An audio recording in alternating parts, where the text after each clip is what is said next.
The start of the world's first major racing and the coming together of the great teams in the Formula One region of the World Tour. They started out with the hors d'oeuvre of the upcoming Santos Tour Down Under with the People's Choice Classic over 50 kilometres or 25 laps of a 2-kilometre circuit in Adelaide, South Australia.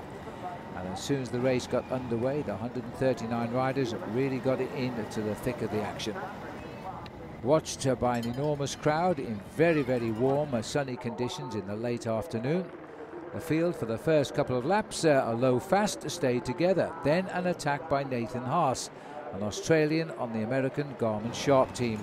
That was about to change the face of things. As the sprints went by, the Skoda sprint won by Haas. He'd now been joined though by Axel Doman of AG2R, Luca Wackerman of Lamprey and Anthony Roux of FGJ.FR. 4 riders clear of the field. Then a touch of wheels and a pile-up on a left-hand bend on lap number 7. Most of the riders remounted, but one rider on Movistar was taken to hospital as the riders continued to fight out the sprints, and Haas was taking no quarter here. The Europe car sprint at lap 10 was his as well. Haas was enjoying his freedom with the other 3 riders for company, but the field were never more than 40 seconds behind. The third sprint of the day on lap 15, the cycling stead sprint, had also fell to Nathan Haas. She was chased over the line by Luca Wackerman and Anthony Roux. Then as the field were beginning to close in, the gap was down to 17 seconds. An attack now from Axel Doman of Team AG2R.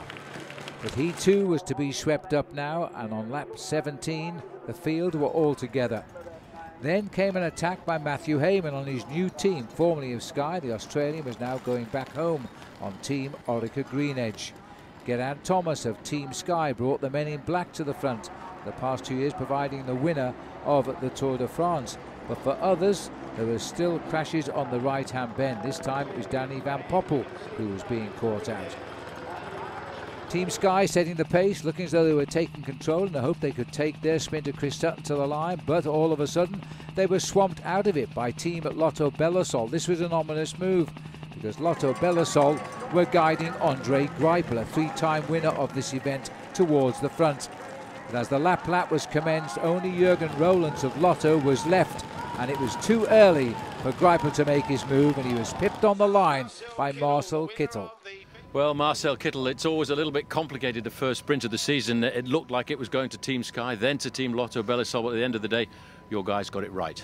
Yeah, I'm really impressed by the boys. They did a great job. I have to say a big thank you. We had immediately a very good feeling for the whole track, for the lead out in the end, and it was a great team effort and a perfect start into the new season. No panic at all coming into the final couple of corners there, because everybody was trying to get around those corners in a good position, but sometimes in the sprint it's a question of just waiting for the right moment. Yeah, that's true.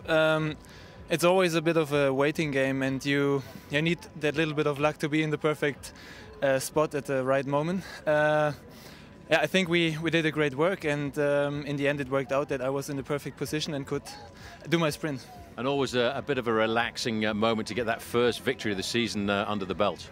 Yeah, it's true. It's a relief. It's always a small fight for that first win, and I think from now on we can take it easy. But it's a different part of Adelaide, and a fantastic crowd turning out here to see the race tonight. Yeah, it's always amazing how many people are here next to the road cheering for us. I love the race here. I love to start my season here, and I'm looking forward now to the Tour Down Under. Very good. Good luck next week. Thank you very much.